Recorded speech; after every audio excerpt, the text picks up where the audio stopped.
स्वागत है आप सभी दोस्तों का वरदान ट्रेडिंग में। होप आप चीज़ों को समझ पा रहे होंगे, एनालाइज कर पा रहे होंगे और प्रॉफिट इन्फॉर्मेशन से बना पा रहे होंगे। जैसा कि मैंने लास्ट इस ग्रीन कैंडल में बताया था कि ये एक गलत लोकेशन पर कैंडल बना है। ये बायर कैंडल है, लेकिन ये सिर्फ ट्रैप करने के लिए आया था और लोगों को अच्छा खासा ट्रैप करके आप देख सकते हैं कि कहाँ तक लेकर आया है। ठीक है, यहाँ से यहाँ तक लेकर आया, ऑलमोस्ट 1000-1200 पॉइंट निफ्टी गिर चुका है। ठीक है, निफ्टी के बाद अगर हम देखेंगे फिन निफ्टी को, तो फिन निफ्टी को अगर आप देखोगे तो फिन निफ्टी भी अच्छा खासा गिर चुका है। वो जो लास्ट बायर था वो उड़ चुका है, लास्ट जो स्विंग थे वो भी उड़ चुके हैं। मतलब overall sell on bounce mode दिख रहा है हर एक इंडेक्स में। डाउ जोन्स को लेकर काफ़ी चल रहा है, तो मैं डाउ जोन्स के बारे में बता देता हूँ। ठीक है, डाउ जोन्स को अगर आप देखेंगे, देखिए अमूमन ये जो कैंडल्स होते हैं ना, ये एग्जॉशन कैंडल्स भी हो सकते हैं। थोड़ा इसमें आपको ध्यान रखना है। क्यों?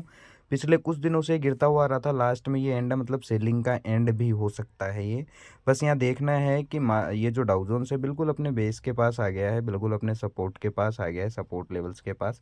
अब यहाँ से देखने वाली बात ये है कि यहाँ ये रिफ्लेक्ट क्या करता है, उस हिसाब से हम रिएक्ट करेंगे। ओवरऑल जब तक ये कैंडल खड़ा है, ठीक है, जब तक ये मान लीजिए कि ये 43,000 के नीचे या फिर ये जो रेड कैंडल खड़ा है कल वाला, तब तक इतना मानना कि सेल ऑन बाउंस है। या तो यहाँ कुछ दिन साइडवेज रह के फिर ऊपर ब्रेकआउट कर सकता है या ब्रेक डाउन कर सकता है। तो जैसा बनेगा हम देखेंगे, बट यहाँ हम पुट अभी यहाँ सेल नहीं करेंगे डाउ जोन्स को। इस चीज़ का आपको ध्यान रखना है। सेंसेक्स को भी अगर आप देखोगे, ओवरऑल सेल ऑन बाउंस है अच्छा खासा। यहाँ पर जो बायर्स थे उनको ख़त्म, बिल्कुल ख़त्म, जड़ से ख़त्म करने की बात थी। ठीक है, चलिए, अगर ये एक मिड कैप ऐसा इंडेक्स है जो आज भी बुलिश दिखा है। मार्केट इतने गिर गए लेकिन मिड कैप पे कोई इतना कुछ खास फर्क नहीं पड़ रहा है। जैसे कि मैंने आपको बताया था कि नीचे अगर मार्केट खुलता है या जाता है तो हमें पुट नहीं खरीदना है। क्यों? क्योंकि यहाँ जो पुट खरीदेगा, मार्केट ने क्या किया, जो लोग डाउ जोन्स देख के या फिर अपने मार्केट को देख के सेल कर रहे थे, पुट बाय कर रहे थे, उसने क्या किया है, ये जो जितने भी नीचे पुट बायर थे उन लोगों को क्या कर दिया है इसने, एलिमिनेट। अब इसको ट्रेंड कंटिन्यू करना है तो करना है। बाय द वे, इस कैंडल का अभी कोई अर्थ नहीं है, अभी भी डायरेक्शन इसकी सेल की है। यहाँ तक इजीली 650 तक एक बार ये आ सकता है।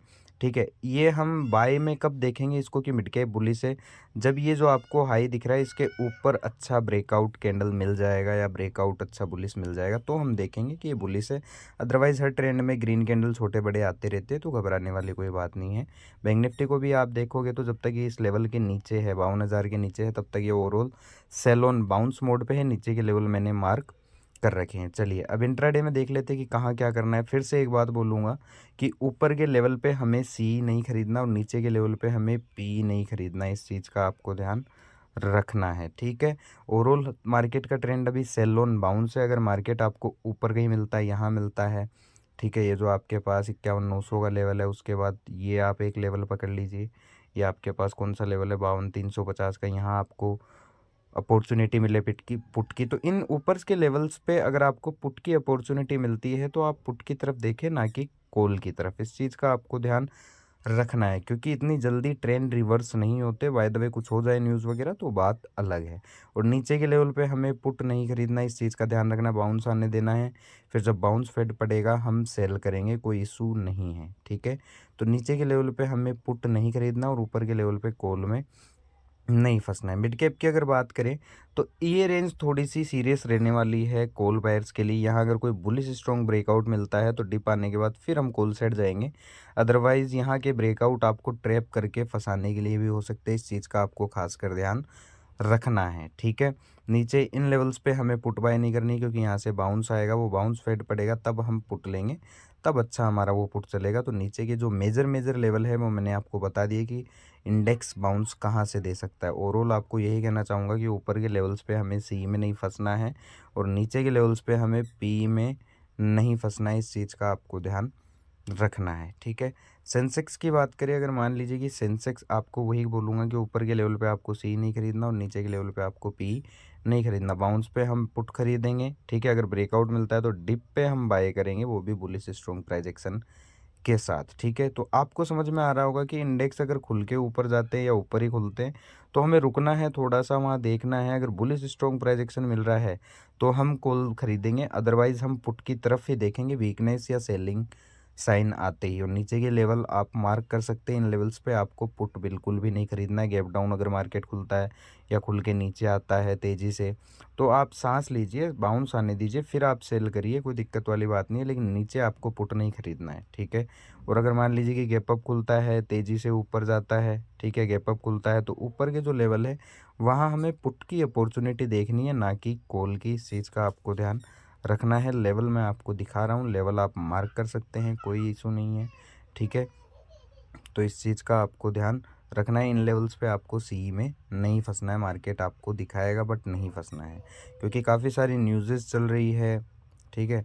तो आप मत फंसिएगा, सीधी सी बात ये है। फिर निफ्टी की बात करें तो फिर निफ्टी ओवरऑल इन लेवल्स के नीचे सेल ऑन बाउंस बियरिश है, ठीक है। ऊपर के लेवल पे हमें कॉल में नहीं फंसना है। इन लेवल्स पे यहाँ वीक बियरिश प्राइस एक्शन मिले, फेड पड़ने लगे, तो हम पुट की अपॉर्चुनिटी देखेंगे। ऊपर के लेवल में कॉल में फंसा सकता है मार्केट, ठीक है। एक आपका ये लेवल हो गया, ठीक है, उसके बाद आपका एक ये लेवल हो गया। इन लेवल्स पे आपको सी में नहीं फंसना है। मार्केट फेड पड़े, यहाँ वीक बियरिश प्राइस एक्शन दिखाए, आप सेल करिएगा, कोई दिक्कत वाली बात नहीं है, ठीक है। अगर मान लीजिए कि गैप डाउन खुलता है या तेज़ी से नीचे आता है, तो इन लेवल्स पे आपको पुट नहीं खरीदना है। बाउंस आने दीजिएगा, यहाँ तक आ जाए, यहाँ तक आ जाए, फिर वो बाउंस फेड पड़ने लगे, आप पुट खरीदिए। वो आपका पुट आपको अच्छा प्रॉफिट देता हुआ नज़र आएगा। इन लेवल्स पे आपको पुट बिल्कुल भी नहीं खरीदना है, क्योंकि ये बाउंस के लेवल है। उन बाउंस को फेड पड़ने दीजिए, फिर आप सेल करिए, पुट खरीदिए, आपका मस्त प्रॉफिट होगा, ठीक है। निफ्टी की बात करें तो आज एक्सपायरी थी, मेरा खुद का है ना ऊपर पुट था, जिस पे मैंने अच्छा 10 रुपये पे लेके उसे 80 82 रुपये में निकाला है, ठीक है।